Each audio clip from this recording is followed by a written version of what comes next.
बहुत समय पहले की बात है। एक छोटे से गांव में रामपुर नाम का एक सुंदर गांव था। गांव के चारों तरफ हरे भरे खेत, आम के पेड़ और दूर तक फैली पहाड़ियां थीं। गांव के लोग मेहनती और सीधे सादे थे। उसी गांव में धनराज नाम का एक साहूकार रहता था। उसके पास बहुत पैसा, कई दुकानें और खेत थे। लेकिन धनराज जितना अमीर था, उतना ही घमंडी और लालची भी था। गांव में किसी को भी पैसे की जरूरत पड़ती तो लोग धनराज के पास जाते। वह पैसे तो दे देता, लेकिन इतना ज्यादा ब्याज लेता कि गरीब आदमी सालों तक उसका कर्ज नहीं चुका पाता। धनराज हमेशा कहता, मेरे पैसे के बिना इस गांव का कोई काम नहीं चल सकता। मैं चाहूं तो पूरे गांव को अपने इशारे पर नचा सकता हूं। गांव के लोग उसकी बातें सुनकर चुप रह जाते, क्योंकि उन्हें डर था कि कहीं धनराज उनका कर्ज और न बढ़ा दे। उसी गांव में गोपाल नाम का एक गरीब किसान भी रहता था। उसके पास थोड़ी सी जमीन थी, जिस पर वह मेहनत करके अपने परिवार का पेट पालता था। एक साल गांव में भयंकर सूखा पड़ गया। बारिश न होने के कारण गोपाल की सारी फसल बर्बाद हो गई। घर में अनाज खत्म होने लगा। गोपाल बहुत परेशान होकर धनराज के पास पहुंचा। सेठ जी, मुझे कुछ पैसे उधार चाहिए। बारिश नहीं हुई, इसलिए मेरी फसल बर्बाद हो गई। अगली फसल होते ही आपका पैसा लौटा दूंगा। धनराज ने अपनी मूंछों पर हाथ फेरते हुए कहा, ठीक है, मैं पैसे दे दूंगा, लेकिन ब्याज बहुत ज्यादा होगा। गोपाल मजबूर था। उसने शर्त मान ली। कुछ महीने बाद बारिश हुई और गोपाल ने फिर से खेत में मेहनत शुरू कर दी। लेकिन इस बार भी किस्मत ने उसका साथ नहीं दिया। फसल तो हुई, मगर इतनी कम कि घर का खर्च चलाना भी मुश्किल था। उधर धनराज रोज उसके घर जाकर कर्ज की याद दिलाने लगा। गोपाल, मेरा पैसा कब लौट आएगा? गोपाल हाथ जोड़कर कहता, सेठ जी, थोड़ा समय और दे दीजिए। धनराज हंसते हुए बोला, समय तो मैं तुम्हें बहुत दे चुका हूं। अगर पैसा नहीं दे सकता तो अपनी जमीन मेरे नाम कर दे। गोपाल को अपनी जमीन अपने बच्चों से भी ज्यादा प्यारी थी, क्योंकि वही उसके परिवार का सहारा थी। उसने कहा, सेठ जी, मेरी जमीन मत लीजिए, मैं आपका कर्ज चुका दूंगा। धनराज ने कठोर आवाज में कहा, तो फिर जल्दी पैसे लेकर आना। गोपाल निराश होकर घर लौट। धनराज के व्यवहार में बदलाव देखकर पूरे गांव के लोग हैरान थे। जो धनराज कभी गरीबों को अपने दरवाजे से खाली हाथ लौटा देता था, अब वही जरूरतमंदों की मदद करने लगा था। लेकिन हर कोई उसके बदलाव पर विश्वास करने को तैयार नहीं था। गांव के कुछ लोग कहते, देखना, धनराज ज्यादा दिन तक अच्छा नहीं रहेगा। लेकिन गोपाल हमेशा कहता, अगर किसी इंसान को अपनी गलती सुधारने का मौका मिले, तो उसे जरूर मिलना चाहिए। इसी बीच गांव में एक नया आदमी आया। उसका नाम था रघुवीर। रघुवीर बाहर से बहुत सभ्य और समझदार दिखाई देता था। उसने गांव में एक बड़ी दुकान खोली और लोगों से बहुत मीठी मीठी बातें करने लगा। वह किसानों से कहता, आप लोग अपनी फसल मुझे बेचिए, मैं आपको शहर से भी ज्यादा दाम दूंगा। किसानों को यह बात अच्छी लगी। धीरे धीरे कई किसानों ने अपनी फसल रघुवीर को बेचनी शुरू कर दी।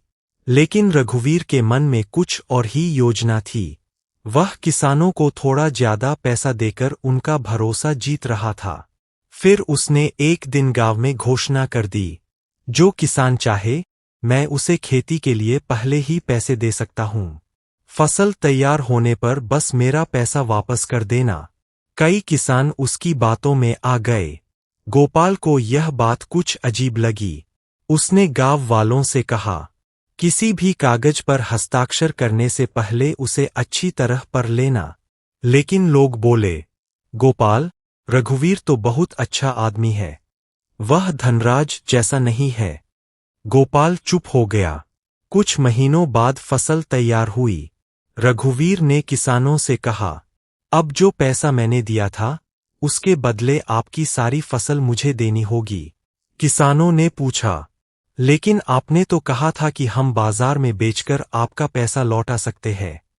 रघुवीर हंस पड़ा। वह बात तो मैंने कही ही नहीं थी। कागज में साफ लिखा है कि फसल मेरी होगी। किसानों के पैरों तले जमीन खिसक गई। जिस कागज पर उन्होंने अंगूठा लगाया था उसमें ऐसी ही शर्त लिखी थी। अब रघुवीर किसानों की फसल बहुत कम कीमत में खरीदकर शहर में कई गुना ज्यादा दाम पर बेचने लगा। गांव वालों को अपनी गलती समझ आ गई, लेकिन तब तक बहुत देर हो चुकी थी। एक शाम गोपाल धनराज के पास पहुंचा। सेठ जी, अब आपको समझ आया कि मैंने पहले आपको क्यों समझाया था? धनराज ने गंभीर होकर कहा। हाँ गोपा। रघुवीर के गांव छोड़ने के बाद कुछ महीनों तक सब कुछ शांत रहा। गांव में फिर से खुशहाली लौटने लगी थी। किसान अपनी फसल अच्छे दामों पर बेचने लगे थे। धनराज भी अब पहले जैसा लालची नहीं रहा था। वह जरूरतमंदों की मदद करता और उचित ब्याज पर ही पैसा देता। लेकिन एक दिन गांव में एक बूढ़ा यात्री आया। उसके हाथ में एक पुराना संदूक था। वह सीधे धनराज की दुकान पर पहुंचा और बोला, क्या तुम ही धनराज हो? धनराज ने कहा, हाँ, लेकिन आप कौन हैं? बूढ़े ने संदूक जमीन पर रखा और बोला, तुम्हारे पिता का नाम मोहनलाल था। धनराज यह सुनकर चौंक गया। हाँ, लेकिन आपको मेरे पिता के बारे में कैसे पता? बूढ़े ने संदूक खोला। उसमें पुराने कागज, कुछ चिट्ठियां और जमीन के दस्तावेज रखे थे। बूढ़े ने कहा, तुम्हारे पिता ने मरने से पहले यह संदूक मेरे पास रखा था। उन्होंने कहा था कि जब तुम्हें अपने जीवन की सबसे बड़ी गलती का एहसास हो जाए तभी यह संदूक तुम्हें देना। धनराज की आंखें फैल गईं। मेरे पिता ने ऐसा क्यों कहा?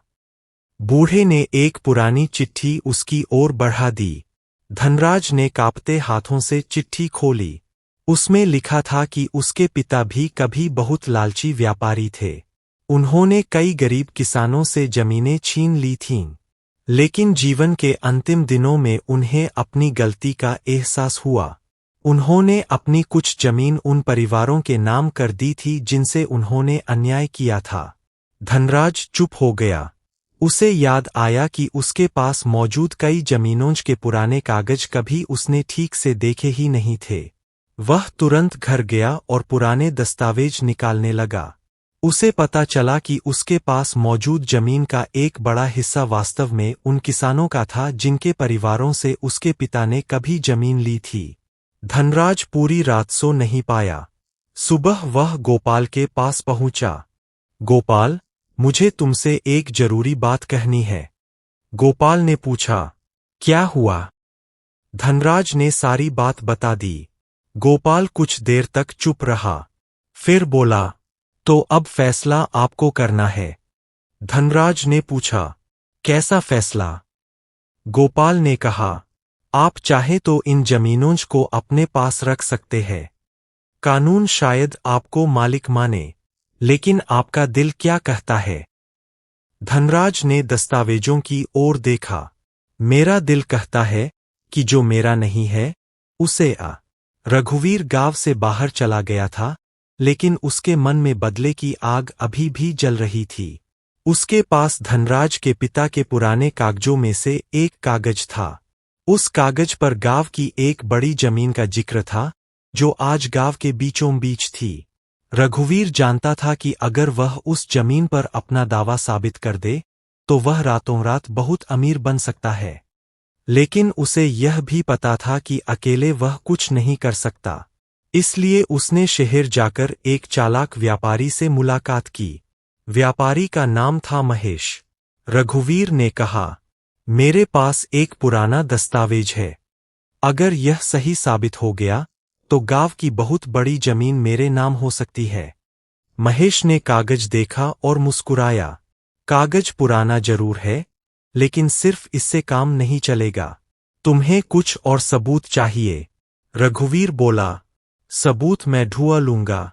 उधर गांव में धनराज को रघुवीर के वापस आने की खबर मिल गई। गोपाल ने कहा, सेठ जी, हमें सावधान रहना होगा। धनराज बोला, इस बार मैं कोई गलती नहीं करूंगा। कुछ दिनों बाद गांव में एक सरकारी अधिकारी आया। उसने पंचायत से कहा, हमें जानकारी मिली है कि गांव की कुछ जमीन के पुराने रिकॉर्ड में गड़बड़ी है। जांच होने तक उस जमीन पर कोई नया काम नहीं किया जाएगा। गांव वालों में चिंता फैल गई। वही जमीन गांव के कई परिवारों के लिए बहुत महत्वपूर्ण थी। धनराज ने पुराने दस्तावेज निकाले, लेकिन उनमें से कुछ कागज गायब थे। वह परेशान हो गया। गोपाल ने पूछा, क्या हुआ? धनराज ने कहा, मेरे पिता के संदूक में जो सारे कागज थे, उनमें से एक जरूरी दस्तावेज गायब है। गोपाल ने तुरंत पूछा, क्या वह वही कागज है जिसके बारे में रघुवीर जानता था? धनराज ने सिर हिला दिया। अब दोनों को शक हो गया कि रघुवीर ने वह कागज जानबूझकर गायब किया है। गोपाल ने कहा, हमें रघुवीर को ढूंढना होगा। लेकिन रघुवीर शहर में छिपा हुआ था। उसने महेश के साथ मिलकर एक योजना बनाई। वे गांव के एक पुराने कर्मचारी के पास पहुंचे, जिसने वर्षों पहले जमीनों के रिकॉर्ड बनाए थे। रघुवीर ने उससे कहा, हमें सिर्फ इतना चाहिए कि आप पुराने रिकॉर्ड में एक छोटी सी बात बदल दें। कर्मचारी डर गया। मैं ऐसा नहीं कर सकता। रघुवीर ने लालच दिया, इसके बदले तुम्हें इतना पैसा मिलेगा कि पूरी जिंदगी आराम से गा